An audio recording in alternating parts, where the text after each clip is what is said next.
real. It was the night that I was on stage with the Wu Tang Clan.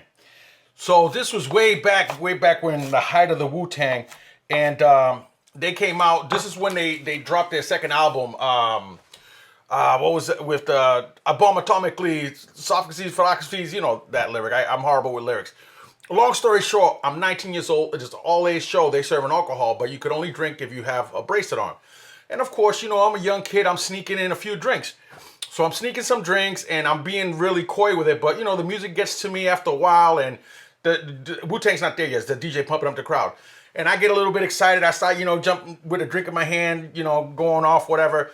Long story short, security sees me. They kick me out. None of my people that I'm with there see me get kicked out. So I'm stuck outside. I'm trying to get a hold of them, trying to see if I could, like, you know, at least sit in the car, do whatever. I knew that they were big Wu-Tang fans. So I see a limousine going by, and 2 months earlier, little quick side note, I met the RZA. As you can see right here, this is when I'm 19 years old. I met the RZA, and he was in a limousine, sort of similar to that. So I said, maybe that might be him. I follow the limousine. It goes around to the back of the building. It wasn't him, but long story short, I'm sitting there in the back alley. I see this other girl who's sitting there as well, too. And we're just talking. We're talking about how we're trying to get in. And so we're trying to get in is really bad. Everybody who walks by, we could get in, but for no avail. And then finally, we see a big group of fans going by, like, you know, screaming Wu-Tang. We sort of start chasing them, but then we fall back because they already got a head start and they already were getting kicked out by security. So they got kicked out by security. We sort of fell back a little bit more. And then eventually, like, the alley that we was at, there was, like, some cops coming from the back of me. So I had to, like, get into, like, the main area where the back door was at. Now I'm out in the open, and I'm just standing there like this, you know, trying to, like, stick out my chest and act like, you know, I'm security or something. And they calling me like, hey, you, whatever. And then I see somebody, when they get, like, really close to me, the tour bus pulls up and somebody pops his head. I'm like, yo, what's up, man? How much longer, bro, we waiting? And the guy says, 5 minutes. When the security gets up to me, yeah, go inside, tell him 5 minutes. So they were like, oh, okay. They went inside and said 5 minutes. So now Method Man comes out. He has a screen mask. He's walking like this, whatever. I'm like, what up, Method Man? What up, Method Man? I see You God. I try to talk to You God. He ain't listening to me. I see Raekwon. I'm like, Raekwon, I'm a big fan. Look, I'm soaked. I was out in the rain. I've been trying to get into the show.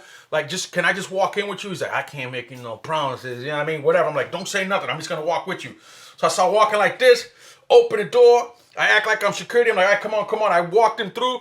The next thing you know, I end up in a room. And it's backstage. They have, like, you know, Coronas and Heinekens out, whatever. And they're all sitting there. You know, you could hear them talking on the mic already. All right, so part 2 of my Wu-Tang story, how I ended up on stage. So when I last left off, I talked about how I got inside and I ended up backstage. But let me just retract real quick, because I was mentioning earlier that I was trying to ask people for, there was people, when me and this girl was standing outside, we were asking people, hey, can I walk in with you? Can I walk in with you? One guy made conversation with us for like 5 minutes. Then he was like, listen, if I can get in there, I'll get you in. Like, we told him the whole story, how we've been sitting in the rain, whatever, blah, blah. And he hit me with the, if I could get in there, I'll try to see what I could do. And, but he went inside. We never seen him again. So I'm walking in with Raekwon, because remember I told Raekwon, let me walk in with you. You know, I'm trying to stick out my chest like I'm part of security, you know, trying to, you know, I was even bigger back then. And I told him, when we walked into the door, I walked in with him, and there was a guy like, hey, you, hold up. I turned around, it was the guy that I was talking to outside for like 5 minutes. And I was like, come on, man, don't do this to me. Look, I'm still wet and stuff from being out there. So he looked at the bouncer, he goes, pat this guy down so he can go back. So they gave me a quick little pat down, and I went right out back, and I was hanging around, and he says, you can hang around with those people over there. It was some people who must have had like some backstage passes or whatever, right? They were all hanging there. But then, like, the fire marshal came in and was, like, saying it was too overcrowded, whatever. So they started kicking all those people out, like, bringing them, like, from backstage, bringing them back into the crowd. And I'm like, I can't go over there because they're checking the bands and stuff as they're walking by. And it's really dark. And I'm like, oh, I'm trying to, like, sort of lean back a little bit, you know, to just, to not be taken away with everyone else. And then I see, like, a light open from a door opening. And I go inside that door, and there's a bathroom. So now I'm just, you know, hanging around in the bathroom, just trying to kill some time. And somebody walks in, and I act like I'm using the bathroom, you know. And he walks in. Back then, I used to smoke cigarettes. Nasty habit, worst thing in the world, but I used to do it back then. So I'm in the bathroom, and I light up a cigarette. We could smoke indoors and stuff, you know. This is back then. I light up a cigarette, and some guy with like a pass on says, "Yo, you got an extra stogie?" I'm like, "Yeah, you got an extra one of those passes?" And he had like the VIP pass. He said, "Oh, it's like that." I was like, "Oh, no, man." When we just start kicking, and I started explaining my whole ordeal, what I went through, and we smoke. I give him a cigarette. We talking, whatever. He goes, "I'll tell you what. I ain't got an extra pass, but I'll tell you what I could do. I'm Wu Tang road manager, so just come with me." Boom, and that's when I walked with him, and that's when I went into the room, like the green room, where they were all hanging out. That's where all the beers were. That's where everything was at. And you could see them, like, Method Man was like, M-H-E-O-T-D, man. And you could hear the crowd already, like, going crazy, because they already started, like, talking on the mic, like, warming up to go out to the crowd. So then everybody's, all right, come on, guys, let's go. Come on, let's get a good show, that type of vibe. And boom, they all started going on stage. I followed them right on stage. But I was still really nervous. I'm like, ugh, I'm not going to, overplay my hand.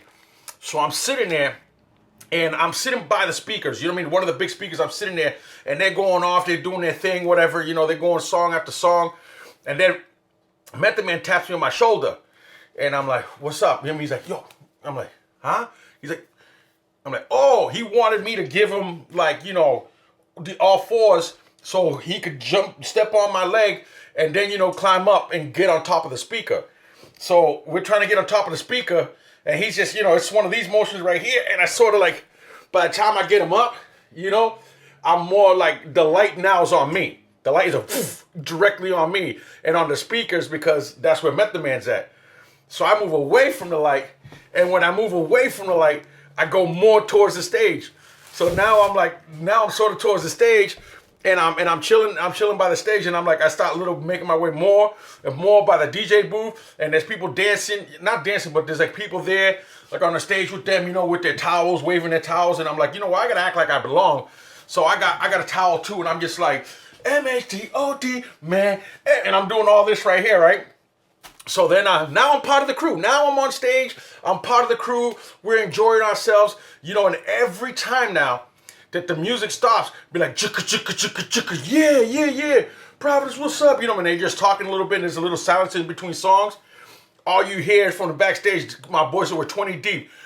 B-Man! I'm like, what up, dog? What's up? I'm waving my towel, right?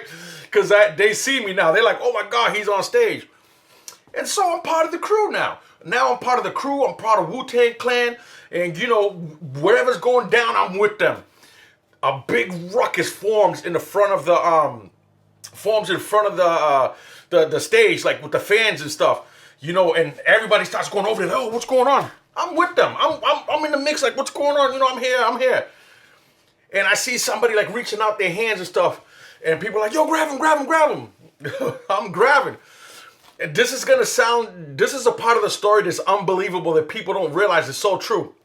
I grab this hand, and this hand grabs me, and other hands go around, like, over me, like, and grabbing too, because it was this big bodyguard with dreads. He grabbing, like, almost like this part right here of the person. I'm reaching out like this, and I'm pulling up. Swear to God, I pull up Old Dirty Bastard. Old Dirty Bastard came in from the audience. He came in from the audience because he missed his ride with the bus, whatever, and he had a fan drop him off, and he walked into the front of the building, made his way through the crowd, and when he made his way through the crowd, he joined the group through the audience. He joined the group through coming in through the audience, and as soon as he walked up, he's like, yo, and everybody, like, he dapped me up, like, like, for helping him up, he whatever, it was Old Dirty Bastard. I'm excited now. As soon as he come on, he shows up, the music stops, it stops, and he's like, oh, and the crowd's going crazy because now the crowd knows it's Old Dirty Bastard, and the DJ ready to sing, oh, baby, I like it, raw, yeah, baby. The place goes insane. Jimmy, y'all, Jimmy, yeah.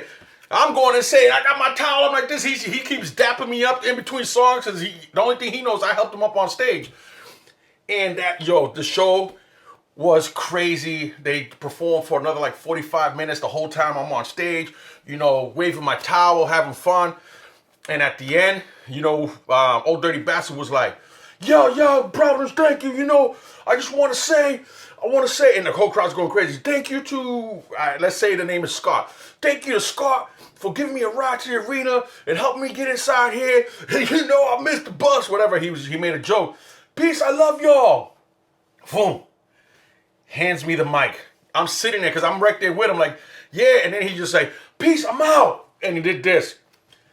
And I grabbed the mic. Now I have the mic. And in my head, I want to be like, yo, what up? Yo, it's your boy B. Listen, the first thing that I said, the whole crowd is going crazy, still, you know, sharing, saying ovation. And I'm like, hey, yo, beat me on the mic. That's all that came out my mouth. I was like, beat me on the mic. The crowd was like, whoosh. Everybody just stopped. Everything just, and then one of the promoters that was on stage the whole time realized he's not with them. He's like, give me that mic. I gave him the mic. And that was it. I didn't care after that. By that point, the crowd is starting to clear out. And you see like a big group, about like 20 people coming down towards the stage. And there's the people I was with. Like, yo, P, we didn't know where you went. We didn't know what was going on. I said, man, you have no idea. I was stuck outside. I came inside and I ended up on stage. And that night was the night I ended up on stage with Wu Tang. And I helped Old Dirty Bastard get on stage. He dapped me up. And that's my story. And now you know. And when you know, ya tú sabes, let's go.